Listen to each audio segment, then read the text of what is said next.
Hi there, everybody. Welcome to the Between the Worlds podcast and video. My name is LauraRedWitch again, and in this podcast and video series, I'm going to be exploring where magic meets our everyday lives. I'll be having really exciting conversations with artists, with healers, with shamans, pagans, witches, and everybody that explores magic and wonder in their daily lives. I'll also be exploring places and stories, folklore and myth, maybe chatting about shapeshifting and gods that journey between the worlds. In this very first episode of Between the Worlds, I have the absolute pleasure of chatting to my friend and excellent healer, James Rippingdale. He is a Theta practitioner, and I will let him explain to you what that means. It's a really awesome conversation, so I hope you will enjoy. See you soon.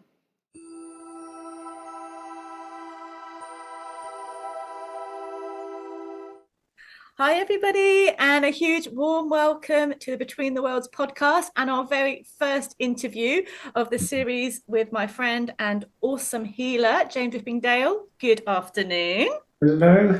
It's lovely to be here. Thank you for being here. So we've been chatting about different ways we're working and moving forwards, and I thought I want to talk to you about how you work on this podcast because I've experienced the work that you do. And I think just jumping in, I'm not even going to, do any politenesses. Just jumping into, you work with Theta healing, and that could maybe people might not have heard it. They're not sure what it is. We're going to talk today about experiences and different ways that you work. But could you, just before we begin, briefly explain what Theta is? Can you explain it briefly? I will try. Yeah. I'll do my best. It's one of those things you can put it in a nutshell, and then there's this encyclopedia of knowledge that goes with it. So I'll do my best. So Theta healing was invented or developed by a lady called Vianna Steibel. She lives out in Montana, and so it's about 30 years old. And in a nutshell, this gives us the ability to really change our limiting beliefs and shift them, and replace them with empowering beliefs. In a nutshell, that's what we're doing. And we do this with energy healing. So it's a little bit, I know there are lots of ways to change beliefs. Theta isn't the only one. But what I find so wonderful about Theta is you can do it very gracefully, very gently, very, usually very easily. And you do it with energy healing. We do it by working with what we'd call the power of all that is, or the creator of all that is, or source energy, or whatever word you'd want to give for this idea of this energy that is all around us, that's within us, that interpenetrates us, that moves through us, this higher power, for want of a better word. In Theta we call it creator of all that is. That's just the language pattern we use. And so we work with this energy, with this divine guidance, to up level our own belief systems. Yeah. And the cool thing is you can do it there and then. I'm a big fan of affirmations. I love affirmations, but in the old days, we'd have to do affirmations and you'd maybe do 30 days or more, and you'd kind of hammer the affirmation until the resistance in your mind would let go and go, okay, yeah, I believe that. Yeah. And with Theta, it's a different process. You can, within one session, shift whole belief systems, whole networks of beliefs, and you can create very powerful breakthroughs for people, for yourself, for other people, for your clients, whoever it may be. And this is what excited me about it, and this is what's kept me on this path for years now. So I hope that puts it in a fairly good nutshell. It does. That's a really succinct way of saying it, because also I think because obviously I've experienced that healing with you, and it's such an experiential thing, isn't it? It's really hard to explain experiential things it's this, but you have to feel it, you have to experience it. Yes. When you were training, I think, or just after you trained, wasn't it? And you kind of yes, it was early on, and I was like, oh yeah, James is doing this thing. Oh yeah, no idea. And it is something that, because I didn't know anything really about it, it's like that's a completely different way of working. I think that's the interesting thing about it, isn't it? It does take you off guard for maybe what you're expecting from a healer. Absolutely. And I think your brain needs that as well, doesn't it? Yeah, definitely. I think because often, we will present in a session with a surface level problem. So, say somebody comes and they go, okay, I can't get my income over a certain amount of money a year. And whatever I do, I feel like I'm scrabbling away and I just can't get over a certain amount of money. And that's what we call the surface issue. But theta, I should explain what theta is actually. Yes. Theta is a type of brainwave. And there are several different types of brainwaves that scientists work with. They're still discovering more, as I understand it. But theta is a brain state that you can go into. And when we do theta healing, we can train ourselves and we learn a meditation to bring us into the theta brain state. And from that place, theta is like the bridge to the subconscious mind. So from that place, we're able to access information in the subconscious mind that wouldn't necessarily have been easy to access otherwise. So the person that presents with, oh, I can't make enough money, I'm scrabbling around, I'm struggling with my finances, through the process of the healing session, much of which is done in an altered state, which, by the way, feels great. The altered state makes you feel really almost like elated. It's really beautiful. You go through this process of really sort of communicating with the subconscious mind, and we call it digging, and finding the root causes of that initial problem. So the surface level problem might be I can't earn more than whatever a year, but then you go deeper and deeper and deeper and deeper, and often you end up with something that seems totally unrelated. Yeah. And that can be, it might be a childhood memory, it might be a past life memory, it might be something on the ancestral lineage, it might be a belief that, or a story, because a belief is really just a story that we have certainty about. It might be a belief or a story that the soul is carried from lifetime to lifetime. And through the Theta technique, we're able to access these stories, these beliefs, and we're able to very easily release them. And that's the beautiful thing. You don't have to go through, relive the trauma. You don't have to go through a painful process. It's actually very beautiful and very simple. And it's guided, which is also why it can seem like it's going like on all sorts of adventures. And as a practitioner, it's like, it really is a game of trust. You turn up to your session, you've practiced your stuff, you've got your toolbox, you've got your connection to this theta brainwave. And you never know what the client is going to bring you or where it's going to go. And you just trust and you just go with it. And you just know that divine energy is going to help you to clear it. That divine energy is going to be able to create a transformation for that person within that session. And that's how it works. It's wonderful. And often, like, the more we as practitioners can bring ourselves out of that equation and just trust, the better the healings are. Mm-hmm. And that is the way, isn't it? With quite a lot of different modalities. But from what you're saying, it seems like you're bringing like lots of threads into one session, like ancestral line, past life, and maybe childhood stuff. Is that something that you've had to really go through and learn about and work with yourself as well to be able to do that? Because that's a lot of different things, isn't it? That kind of hold in a space. Yes, definitely. I mean, it's part of the training. So we have sort of 4 foundational courses in Theta Healing. And the basic course is where we first start to explore these ideas. So in Theta Healing, we believe that there are 4 layers or levels of belief, if you like. So the first level is core level, which is things we've learned in this lifetime, beliefs we may have taken on in this lifetime. Especially when we're a child and we're wide open to the influences around us. We're role modeling the adults around us. We're taking in the programming. And not all of that is beneficial to us. I think we could all agree not all of it was beneficial. So it's really nice to be able to pick and choose. Okay, I'll keep this belief, but I'll release this one, if that makes sense. Yeah. And then the next layer down would be the DNA. So we believe that beliefs can be passed through the DNA. Yeah. And there's loads of interesting research on this as well. So if you think how your grandparents lived or your great-grandparents lived and what beliefs they may have taken on, what beliefs they may have decided were true, things like even like the class system or what was possible for you if you were born into a certain economic bracket, or even, how women were treated hundreds of years ago. It's very, very different from the place we're in now in this century. And it makes a lot of sense to clear beliefs from those times. Does that make sense? Yeah. No, absolutely, Yeah. 110%. And you say Yeah. like a lot of those things, people might say, well, I don't believe that, but it's not a conscious belief, is it? It's something Yeah. that's been put into their, into their DNA Absolutely. or whatever, like, or into Yeah. their blood, how they were told from a 5-year-old, that person's foreign. We don't, whatever, or that's this, or Absolutely. Yeah. women, or you saw your mum or your grandma just being treated like a Hmm. baby or something like that. But and Hmm. you might logically go, I don't believe that, but Hmm. yeah, that it's kind of yeah, Yeah. it's embedded somewhere, isn't it? Absolutely, and this is it. It's like so, and I want to be really careful here because what I'm not saying is, we're all broken and messed Yeah, up, yeah, yeah. because I don't think we should affirm that at all.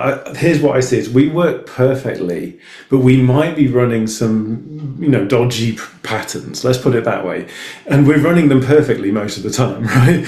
So Yeah, it's a bit like, imagine a computer where you've accidentally downloaded a really rubbish app and it's just running in the background, and you just want to uninstall that and let that go. But the computer itself is perfect as it is. It's yeah, wonderful. And so our job is just to sift away these stories, these programs that don't serve us anymore, that don't match up with who we choose to be in this world at this point. So, like a really good example of this, how things can be hidden, is like, say we take a fear, yeah, right? And I think it's wonderful to be able to release fears. yeah, And yeah, I mean, how cool is that? So, like a fear, people often don't know why they're having a fear response. So you've probably had this experience where you say to a friend, "Oh, yeah, you should do this. This will be great for you," and they go, yeah, yeah. and it's a visceral response. The body goes, No, yeah, they just go, "No, I don't want to do that," and they might come up with a reason, but they're probably not aware what's causing the fear. yeah. So when What you sort come of to thing you think, like a phobia or like a reaction of like, I don't want to do that? Is it, or is it a bit, or do you think they're very similar based things? It depends. It depends. Like, yeah, I think it's phobia is basically an irrational fear. So it's like often the person with the phobia knows that it's illogical to have the phobia, Yeah, but they like they experience it anyway. Their body does it anyway. Something somewhere is running on autopilot, and even though their logical mind would like to override it, they're not finding that they're able to. yeah, So with a fear, you look at the surface level fear, and then you connect with the theta brainwave. You connect with the subconscious mind, and you're able to go under the fears and find the fears under the fears under the fears under the fears under the fears. And once you get to the bottom of that, you're able to clear the root cause. The whole thing collapses, yeah. Oh, which is really fun. I love that, and I want to hear more about it. But we have to take a break Okay. while I feed my cat before she makes too much noise in this. So come back in 2 seconds, everybody. Okay, back now. I have to apologize for the break. My lovely elderly cat was right here, just meowing at me incessantly for dinner. She has dinner. Like, she has dinner. There was no starvation going on. There's several bowls out there, but they've been there for like an hour. They weren't fresh jelly, so unless I gave her some new jelly, there wouldn't be no more of this podcast or video. So if you do see my face going a bit like that, I'm not. It's just because I'm being harassed by my cat. It's general life problems around here, which I embrace wholeheartedly. And me and James are saying before we recorded, isn't it, as well, that part of our work is involving cats. Whatever, when we're teaching, when we're doing readings, there's Yeah, cats. the cats are involved. Absolutely. Yeah. And this Yeah. is the way. So hopefully that will be distracting enough. Well, I get to continue speaking. I mean, how dare I speak to anybody else? It's quite rude of me. But you were talking about phobia. So Star's phobia was a food that's Oh. been over for 3 seconds.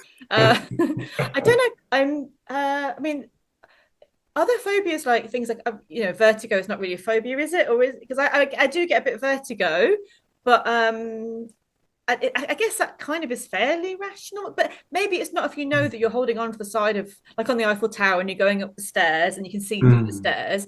I know I'm holding on, but everything in me wants to curl up in a ball and not move because I'm terrified. So I guess it Right. is a bit of a phobia, isn't it? Because Yeah. my body works. I can walk up those stairs, but everything in me is going, oh no, no, no, no. This is if I just curl up in a ball, it's like, that's what I have to do. Interesting. And it's interesting, isn't it? So the body is giving you a very different message from the rational mind. Yeah. And what these technologies do, like theta healing or energy healing, allows us to really talk to the emotional part of us and actually shift what's really going on under the surface so that we don't have to go through all of that discomfort and all of that stress. Say if you were on holiday and wanted to climb the Eiffel Tower, yes, obviously you're going, to have to look after yourself and stay safe, etc., etc. But it's getting, I see it as releasing the irrational fears, the fears that are not serving us, if that makes sense. It's not on on a hill. Like we climb a hill really high, and when it's like man-made things, it's the lack of trust of man-made things. But it will affect, my whole body will just close down. So I wouldn't do anything. I would never do jumping out of a plane, or abseiling or anything like that, because it's just, the thought of it is just hideous. I mean, that is probably fairly common, I suppose. It's not like you're afraid of ducks crossing the road. That's a little bit more. Right. There are lots of phobias that do stop people, don't they? Like textures or. Well, could I tell you about a phobia cure that I experienced last year? Yeah. Okay, cool. So I was working with a lady who had a spider phobia. We were online, so a lot of my healing work is done through Zoom because it works beautifully whether you're in person or whether you're on Zoom. It doesn't really change it. So, and she was telling me about her spider phobia. And at this point in the session, if I said spider, she literally would sort of twitch out, kind of go, oh, it's horrible. And it would literally make her skin crawl. I could see her kind of doing these shoulder movements and stuff. And I said, well, what would happen if I shared a picture of a common house spider with you? At which point she was like, no way, that is not going to happen. and by the way, I have her permission to talk about this. This is why I'm going into detail, not just like... Okay, cool, yeah. She didn't want to see the picture of the spider. She didn't want to even hear the S word. It was just no way. And it was really interesting. So I said, well, should we work on this? Because again, rationally, she was like, well, I know this is silly. I know the spider's not going to eat me, but she said at this point, like, if a spider was to be in my flat, it would have to die. I could not stand. I know, poor little spider. It's just like, I cannot stand it being in my space. So it's this irrational fear. Yeah. So we worked together and we used the Theta brainwave and we connected into the Theta state, which allows her to access her subconscious mind. And we actually found the root cause of the problem went way back to a childhood experience. And it was so interesting how this works and what the mind does. So a spider had jumped out at her when she was a kid and really scared her and then gone away. And her parents had found her all freaked out because this spider jumped at her and they couldn't work out what was going on. And she's a very psychic, very empathic person. She picked up on their fear, the fact they were really freaking out. Yeah. And then that compounded what she was already experiencing. And it just created these sort of layers of stress within her system. And we went through the process of the healing, which I won't give you all the details, but we did the healing and it was very, very gentle. And at some point in the healing, we got to this point where she realized that this spider jumping out at her had brought her so many blessings. It was so many things that she'd done, so many parts, like strong points in her personality, so many beautiful things in her life had come from that moment. Wow. And from there was this incredible just transformation of the energy. And, to cut a long story short, we did the Theta technique. We do a thing called energy downloads. I gave her loads of downloads that were based on what she'd told me and what we dug out in the session. And the bottom line is 40 minutes later, the spider phobia was gone. You show the picture? Yeah. So this is it, right? So I was like, okay, now how do you feel if you think about spiders? And she's like, oh, I feel okay. It's not, wow. Yeah. And I said, okay, well, can I show you a picture of a common house spider? And I don't know if you've seen these common house spiders, but they have like quite a long sort of bottom, if you like, and these little patterns on it. Yeah. And she went, yeah, okay, share me a picture. So which that would not have happened 40 minutes before. So I screen shared this picture and she looked at the spider and she went right up to it and she's going, oh, and she went, look at the funny patterns on its bum. And I was like, what a transformation. Like, how cool is that? Yeah. That had plagued her life for at least 25 years. And Yeah. she couldn't, with a rational mind, shift it. But by entering the theta state, by accessing the subconscious mind, we were able to shift things and make quite rapid changes. So I checked in with her, like, I don't know, it was a few months later, and she sent me a photo, and it was her hand with a little money spider crawling up and Oh, down her hand. She's wow. just looking at it like, Wow. so That's think experiences like that, they caused me to really believe in this work and believe in what I'm doing and oh yeah. believe in its potential to really help, like, everybody. I think everyone can benefit from this in some way. Yeah. That's Um, fantastic. Yeah, I've known people who've had lifelong arachnophobias, and the concept, and yeah, I think the actual hideous reaction they have to it, and to be able to soothe that and to go underneath it, and it's like getting rid of a shell, isn't it? That reaction's a shell that mm, doesn't really have any mm, purpose, and mm. yeah, um, Yeah. it's funny because with the theta state, I Mm, know it's a different thing, but when you're in shamanic journeying, you go mm, into a different brain space with the drums, and it mhm, allows you to journey and experience things in a way that you aren't consciously. mm, People, we have some restrictions on ourselves, don't we? I think that's with your mhm. healing. If you're going to say to people, no, I can't, but you're bypassing that and allowing them to visit a space where all things are possible. Oh, And because that's it's like a amazing. between the worlds, is like that's what the theme of this podcast kind of is exploring those places which are Mm, beyond our normal day-to-day experience, but I mm. think are more natural and real for us than many of our day-to-day experiences. Yeah, yeah, yeah, yeah, absolutely. Yeah. And I think, like, we as human beings, we kind of forgot who we are. We sort of forgot what Yeah, we are. And when you do work like that with people, you're helping them to remember the wider version of what they are as a human being. yeah, You know, like, we're told that that's we're the work. yeah, and that's so cool. It's like, and like, I always teach my students, it's like, we're all psychic. We're all naturally psychic. Mhm. We're like little Ariels that walk around and pick things up, and it's so natural. It's not like, oh, there's this special power that I must go and get. It's like, no, no, no, you already have You have it. it.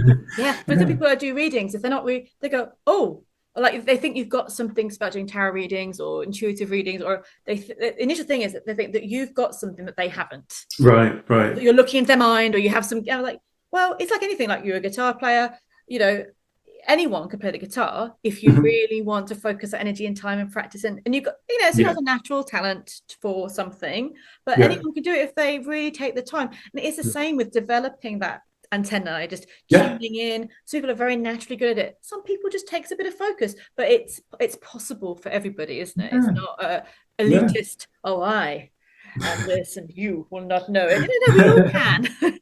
Yeah, yeah, and how beautiful that. And I know Vianna, like, talks about this is the next stage of human evolution, is us becoming aware of our intuitive Yeah. abilities and become aware of our healing abilities, becoming aware of our connection to this energy, whatever you want to call it, creative or that is, a connection to our guides, connection to our spiritual team. It's like opening up that world. Our story of who we are. Here's where it comes from. Like, you know, our story of what and who we are Mm, affects everything else we do. If I buy the idea that I'm a total loser and I can't do anything, that closes so many doors in my life. yeah. If I buy the idea, actually, so many things are possible for me, and I'm this, I'm this. I have these intuitive abilities, and there's this sort of energy field of love and intelligence that I can connect with, and it opens so much of the world back up again. Yeah. And I love that. It's so empowering and so powerful. And I think this is why it's what the world needs, it's what humanity needs, and it's what we're all sort of moving towards. And this is how we rise. This is how we unfold. This is how we bring ourselves to the next step. I love that. I love that so much. And it's so true. Even like body language, I'm a loser, oh, this and that. Mhm. You just hunch in and just go, ugh. Oh yeah. There's a sense of Mm, everything is possible. And do mm, you feel like with your healing, even if people logically believe that? I think if you logically believe it, in time it sinks into you. yeah. But other people that have a lot of blocks where they were told that they were useless when they were a kid, or Yeah. Yeah. Yeah. they had an Yeah. experience of feeling very unstable, that they grip onto things if it's bad for them, because Mm. like logically I get, but for some reason they're repetitive patterns that keep Yeah, yeah. putting them down into loser place or like rejection place or not good enough place. Yeah, yeah, yeah, yeah, yeah. It's very interesting, isn't it? Like so many times clients will say, I know I shouldn't feel this, or I know it's not true, but, and it's like the body's doing something totally different. The rational mind Mm. is, especially if they've read a lot of self-help books. So, like, I'll give you an example. Like, many of us have read Louise Hay, and we know that we should love ourselves, and maybe we've even stood in the mirror and said, "I love myself" over and over again, or whatever it may be.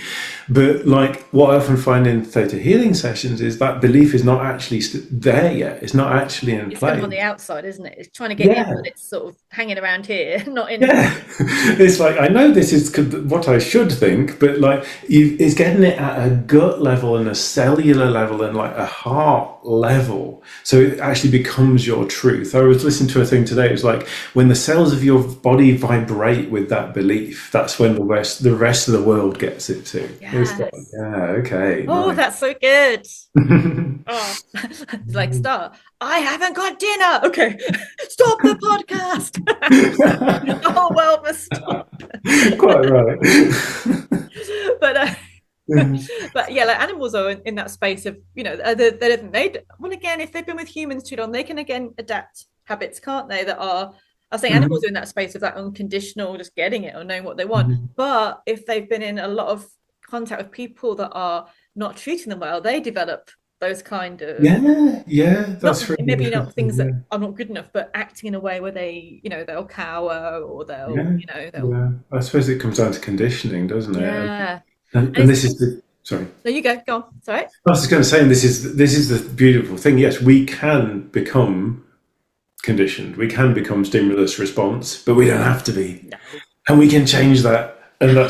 that's the beauty of this work. And I think what you're doing, what I'm doing, and what we can offer people Yeah. in terms of like self That's it. transformation I growth. think it comes in like you said earlier on, like the initial thing people come for reading for is maybe a relationship's gone wrong Mhm. they're they're in the midst of confusion about a job. But the magic in that Mhm. is like what I really love is when people, and I'm here for people when the relationships go wrong. Don't get me wrong. It's we are human, having a human experience. And Mhm. then also to look at what is underneath that and who you are and what your soul came to do. Yay! And like when I see that people doing that and experiencing transformation and Mhm. what that attracts into their lives, it just brings Mhm. me the most joy because it is that level of that openness where you just feel where we're heading towards. And I don't think that was really the case 10, 15, 20 years ago. It was almost like the doors creaking open, particularly here in the UK, because we're quite close.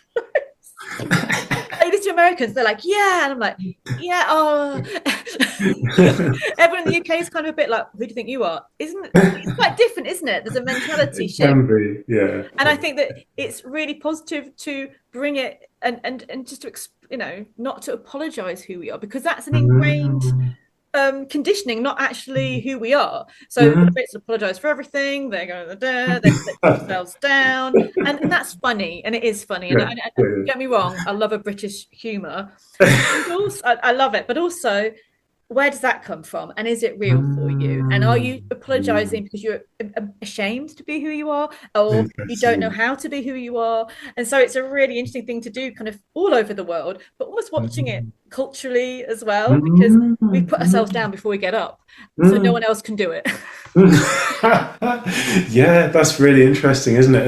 And they say like the first step to healing is awareness. It's becoming aware of that, isn't it? Like how many times did I apologize for myself today?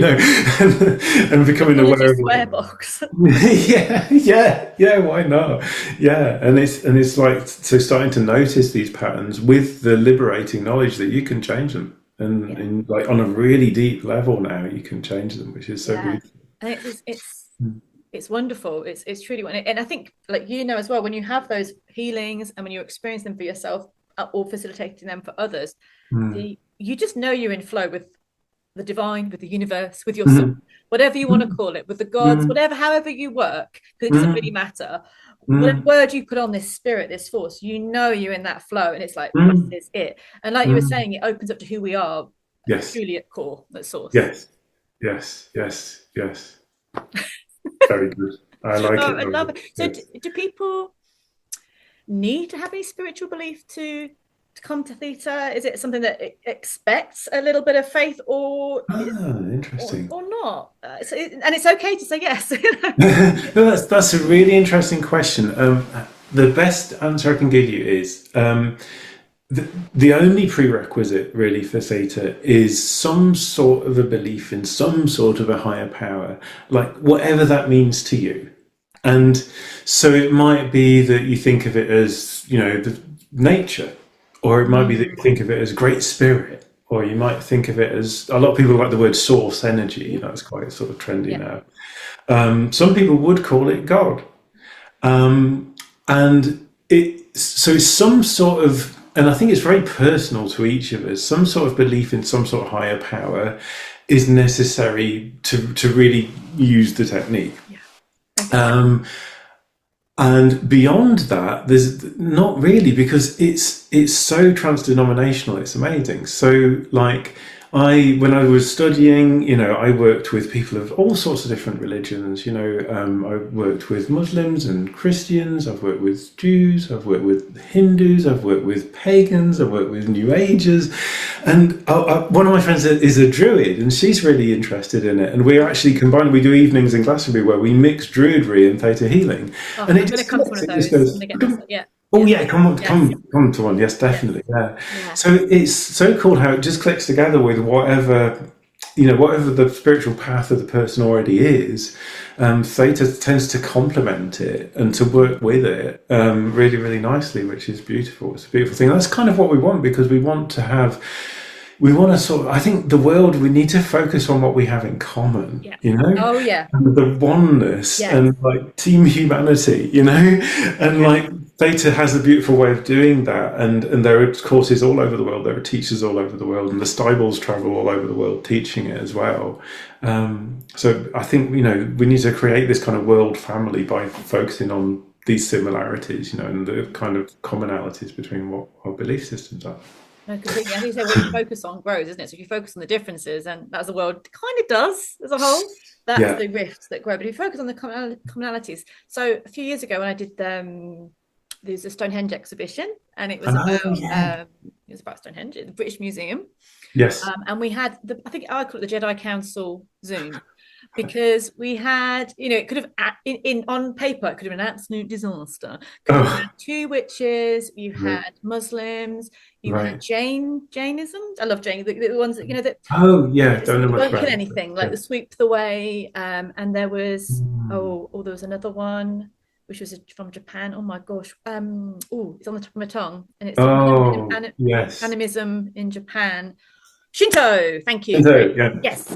And and it was on and two witches on a Zoom call. And I was like, wow. And honestly, it was the most wonderful conversation. There was one person on there who was closed, and funny enough, their camera wouldn't work. And they just kept saying, because they were really kind of militant in their beliefs more than everyone else was. And then, the fact that you get a Muslim person, a Shinto, and a witch, and to just having conversations and realize there's so much in common with what we all believe. So much, especially when you go back to the source, when you go back to kind of the folk and older traditions, like we're all getting really excited and chatting, because so cool. We all work, there's commonalities, isn't there? There's the sun, there's the moon, there's the earth, there's connection, there's life, death, and whatever in between. And that's what all spiritualities connect with.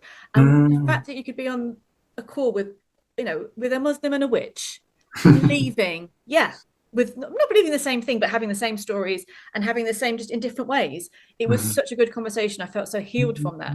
I think there needs to be more conversations like that, not where they're pitted against each other, but actually going, oh yeah, me too. That's what I feel. Yeah, love that. Yeah, absolutely. It's really beautiful, because it could have been different. There was no argument. It was just, oh wow, oh yeah, us too. We do that, or we do that at this time of year. There's lunar festivals, solar festivals, and and everyone celebrates them. So yeah, fantastic. Yeah. So it's the way the world can go, as you say. It's a bit of a shift in your brain, because, like you said earlier, you've been conditioned out of fear that they're over there and they're different, so therefore it must be scary. And so I want to ask about you and your courses that you're doing, but also I was going to ask you, like, how did you come to this, and what drew you on the path of this, and how has it shifted your path to learn Theta? Just Oh. small questions, not. Okay, I'll do my best. Thank you for asking. I think I've always been interested in holistic stuff. So ever since I was 12 years old and I found my mum's Hatha yoga books. And they were like, I still remember they were sort of 1970s Richard Hitlerman yoga books. And people in leotards sort of all bent into strange positions. And I thought, oh, this is cool. I'm going to give this a go. So I was like, so there I was, 12 years old, up in my room trying to teach myself yoga out of these books. But something about it got me. And I had my first experiences of sensing that there was this field of energy. And I know in yoga they call it prana. And like from then I was hooked, really. I mean, I went into you would go to the library and get holistic books out, and I would teach myself therapies. I decided, oh, this week I'm going to do reflexology, and this week I'm going to do sayatsu. And I saw the commonalities between these things. I think even then, and I was trying it out on my friends. None of this was officially trained, by the way. This was just me as a kid exploring. And like you do. And so I was fascinated by all of that, and by spirituality, and then I discovered music, and music sort of took me on a different path. Though I think the two are really, really related. Like music is, in a way, the most spiritual of the arts. It's so about our emotional world and our inner world, and that connection again. So I ended up training as a musician. I went to music college. I started teaching music. I'm a classical guitarist. So I went down that path, and then I sort of had a second awakening in probably I think I was about 20, maybe 28. I think I was 28. Had a second awakening on one day. I was given a book on the law of attraction, which I'd never heard of. I was like, what on earth is this? And I was given my first ever Reiki session. Wow. And I think it's fair to say my head popped off. You would do that. Yeah. Yeah, exactly. And I was like walking around a local park with this really strange book that was turning my world upside down. Having had this amazing Reiki treatment, and like everything was glowing. I was like, oh wow, this is, And it was just before the winter solstice. I remember it's that kind of magical time as you're building up to the solstice. And so that was like the reigniting of my interest in all the holistic stuff. And from there, I was exploring. So I explored Reiki, which I love. I did EFT, which I love.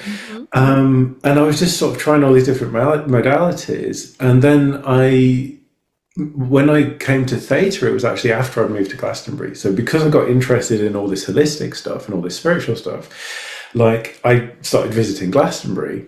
And eventually moved to Glastonbury, and like for anyone who doesn't know already, like Glastonbury is like a kind of a spiritual hub for the UK. It's a town with how many crystal shops? At least 5 or 6 crystal shops on one street. You can't buy underwear, but you can buy every crystal. One day I went at the shop and I came back with a crow's foot and a wolf's tooth. I was like, I went to the groceries, came back with a crow's foot and a wolf's tooth. It's like, this is Glastonbury. Yeah, if you want a phone charger or a pair of socks, you forget it. But a wizard hat, bang on, magic crystals, easy. So it's so I moved here, and I was really searching. And I remember I was in one of the secondhand shops, and I picked up the first Theta Healing book for a £5. Wow. And I was it's so funny. I carried it around with me, and I'm like reading it and just sort of dipping into it. Never practiced any of the techniques. I just went, oh, that's interesting. Next, oh, that's interesting. And that happened. I think that went on for probably a couple of years, and I got to quite a low point in my life. I won't talk about it much. I got to quite a dark point in my life where I was getting really fed up. I was in very difficult social situations. Just everything had become rather stuck. And I remember getting really, when you have those moments where, I know they call it a threshold moment. It's like where you go, right, I have had enough, never again, I'm done. And I remember stomping around Glastonbury in a circle with this big black umbrella in the rain, just like, had enough. So I stormed around Glastonbury with my big old black umbrella, and I came back and I put the umbrella down, and I was soaking wet somehow still. And like, I sat on the sofa. And I don't know what guided me, but I picked up my phone and I somehow went to this meditation that was the Theta meditation that I'd greedily downloaded as a freebie from my first Theta teacher, who would become my first Theta teacher. And I thought, well, worth a go. Yeah. And I plugged in my headphones and I did this meditation. I immediately started to feel better. And I was like, I like this. I feel kind of like lighter and easier. So I was like, okay, I'll do it again. So I just did the whole meditation again. And I think it involved a chakra cleaning and definitely what we call going to the seventh plane meditation. And I was like, I feel so different. And the reason I felt different, apart from the energetic side, is this meditation changes your brain chemistry. So it releases serotonin, it releases dopamine, it releases endorphins, like natural painkillers. It releases oxytocin, the love hormone. So it makes you kind of feel all loved up and happy. And then I started to change my state. So I was using this meditation in the mornings, in the evenings, and just starting to really work through all these feelings of sadness and resentment and whatever it was I was carrying. And I thought, this is amazing. I want to try this. So I made a deal with the universe. I'm a musician. I was like, I'm going to sell my piano. And if I make enough money from my piano, I'm going to go and do the first course. Wow. And lo and behold, the amount I paid for my piano was exactly the price of the course. And I was like, well, you can't make a deal with the universe and then not, bad tidings. Yeah. Yeah. So I did it. I bought this course, which at the time seemed so expensive to me, because they're not cheap courses, but like now I see it as it's a no-brainer, but it's like, so I booked this course. I got on the train with, I remember going with my little bobble hat and my rucksack and just going off, off to London at the time. Like Paddington Bear. Yeah. I was thinking, in my mind, I was Paddington Bear on a little adventure, and I just had this mind-blowing experience. Back in the day, a lot of the courses were in person, so we were 40 odd people in a hotel room somewhere in London, and I had the most incredible experiences. That it's one of those things, like once you know something, you can't unknow it. It was one of those experiences. Particularly mind-blowing for me was on, I think, day 3 we did angel readings. And I'd always been interested in the angelic realms, but I'd never had like a direct experience. And this was like, beyond words. I can't explain how I knew what I knew or what that, it was just an otherworldly experience. It was just phenomenal. And the lady I was working with, I was giving her all this information. I was like, I don't know how I know this, but it's just coming through. And it was just beautiful.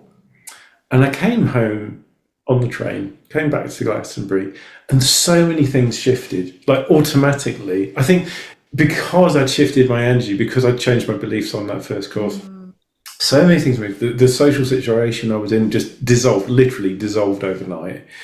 And like, I remember coming home to my partner and just saying, I can't even explain what I've just experienced, but I need to do more of this. And from there, I created like a like a curriculum. So it's like, okay, I'm going to do the advanced course, I'm going to do the dig deeper course, I did a course called Game of Life, which is really cool. And it just went from there, really. I won't give you the full, massive story, but that's kind of where it took off from. And I ended up sort of just following that energy. It was like, this feels so good, it feels so right. And I can feel myself releasing my own stuff as I go, because I think that's part of the journey, is like, yes, you train to be able to help other people, but in order to help other people, you have to shift stuff in yourself as well, And this is an ongoing process. I still do healings like at least once a week on myself, depending on what's come up in that week. And the change in myself, I don't really recognize that guy from 5 years ago. I feel so different, not only in my outer world, but like inside. It feels very different to be me now, if that makes sense. Does it feel more, I don't know, more genuinely you? Like the side of you has got bigger or something like that? Yeah. I think it's you come more and more in tune with who you really are, who and what you really are, like we were talking about earlier, and more sort of unable to stay in the little box that you used to hibernate in before, you know. And so I don't think I'd have been able to do this. I don't think I'd have been able to sit and talk like this. No. The fact I'm here is the result of the work I've done on myself and the work my SWAT buddies have done with me and practitioners have done with me, and the result of going through those courses. So it's like I suppose it's just an experience of evolution, an experience of evolving, and then eventually, once I'd done that and started working as a practitioner, the next step was to evolve into instructing. So I went Yes. into, like the instructor That's what I bring training. it round to, that you're running trainings, aren't you, as well? And Yes, yes, yes. And this is like more recent, but this is the next level, I think, is to be able to show people how to do this for themselves. And then you create this cool ripple effect, because then they start to all unfold and to grow and to become instructors and so on and so on. And it's quite a remarkable thing to be part of, It's so exciting. So, yeah, so you've been training people who are now practitioners themselves, or they've kind of gone through the whole. So I literally started my business. I was working under somebody else, but I started my business as me, which is called Healing with James. Yes, I'll put the link in the Oh, notes so we can go thank and visit you. your website. Thank you very much. What do we do? Yeah, so I went solo in September. So we're talking in February 2025. So we're Yeah. about 5 and a bit months in. And I've been building my teaching practice. I'd done loads and loads of classes, taught loads of classes before under a Yes, different under somebody umbrella. else's. Yeah. So I got pretty confident with teaching the classes, but now it's teaching it as me and creating my own community, and it's growing. It's we've got some amazing students coming through, some amazing practitioners, and it's just guiding them through these early levels, these foundation levels is what I'm about at this point. Talk to me in 6 months; it'll probably be Yeah, something you're going through different. that. Did you say earlier to me that one of your students helped someone with smoking? Oh, this was really cool. So this was a student who she'd only done the basic course. Mhm. And she decided to practice, so she put it out there to practice with people. And she'd done a healing on somebody's smoking habit. They wanted to give up smoking. And she'd done a 40-minute session. And very much she's only done the basic. And she checked in with this lady 3 months later, and she'd not touched a cigarette since. That is phenomenal. From That is 40 absolutely minutes. 40 minutes. That's Yeah. phenomenal. Isn't that cool? It is phenomenal. It's like, this is why this is so exciting, because imagine like how you can change somebody's life if you can do that in 40 minutes. Like, what else is possible? Exactly. Yeah, that's just. Mm. Yeah, That's people can spend so long torturing themselves over these kind of things, isn't it? yeah, And that it's possible yeah, to actually go below there and just go, let's just yeah. clear it out. Yeah. It is that easy, honestly. It's so cool. Yeah, it's so cool how it works, and it's by connecting with those deeper levels of ourselves, by connecting with the subconscious mind, and using the theta as a bridge to do that. So that's what we're teaching people to do, and that's my new thing, my new passion. I love it. And when's the next course that you're running? And what have you got coming up with that teaching or with your work? Yeah, thank you. So we are doing the Dig Deeper course in March. That's the 29th to the 30th of March. Dig Deeper is the third course. So, I mean, if you've got basic and advanced, come and join us. That's really cool, but you have to have those prerequisites. The first basic course, which is like course number 1, that is the 4th till the 6th of April. And that's open to like anybody who's interested, basically. If you want to come and learn how to do theta, if you want to come and learn how to change your beliefs using energy healing, if you want to come and learn how to, what we were talking about with the psychic abilities, the ability to scan somebody's energy, to be able to pick up on information from their energy field, is something we talk about in basic. The layers of belief is something we talk about in basic. Angel readings we do in basic. So that's in April, 4th to the 6th of April. Is that in Glastonbury or is that online? Yeah, so at the moment they're all online. I am very open to doing courses in Glastonbury. We did a really fun in-person basic in December. That was really, really cool. I wanted to come to that. I was ashamed I was working. That sounded really, really awesome. Yeah. and that's one of the ones where the cats are very much involved. Like we've I'd got. pay extra for that. I'm just saying. Would you? Okay, an extra cat fee. And talking about cats and paying extra, I have to go because I've got to Oh, take my little yes. girl to Oh the my goodness. Oh my goodness. Yes. VETS. We can't say the word. The unspeakable word. And what I have to do also is I have to get the cat carrier out, but I have to put the washing machine on so no one can hear me getting the cat carrier and hide. So far, this has worked. Hope it's like because if she hears it, she hides. Then you've got no. Oh, Hope. yeah. But yeah, so I say I do have to. Unfortunately, got to. I could. I love all the stories. I could, but I think we'll have to have another chat. Yeah, A few months down the absolutely. line, and we can have another. Sure. But thank you so much for coming on here Thank and for you. sharing all Thank your you. magic. And it's healingwithjames.com. So it's healing-with-james.com. Cool. And yeah, you can come find me. You Have a can for chat. a healing as well. They can actually have a healing with you Oh as yeah, well. yeah. They can Not do just a one-to-one teach. sessions. Sorry, Not, yeah, they can do one-to-one sessions. They can do packages, and there's the courses available. All the details are on the website. So, and I'm very open to having chats with people and seeing what they need, what their specific needs are. So, brilliant. Oh, well, thank you so much, and good luck with all of this. But I just love these conversations where you can just feel people are on their path and everything opens up because of it, and it just feels really magical to be able to have those conversations, because I think the more people that do connect and have these conversations, the more aha moments other people have, and it's like that, like you say, that knock-on effect. Yeah, absolutely. It's that knock-on effect, the ripple effect out into the world, and that's what we want. Yeah. Yay. Right. Wish me luck, everybody. Good luck. Good luck. And I'll see you all really soon. Take care, and thanks for watching or listening. Thanks, Laura. Thank See you. you Bye later. bye. Bye.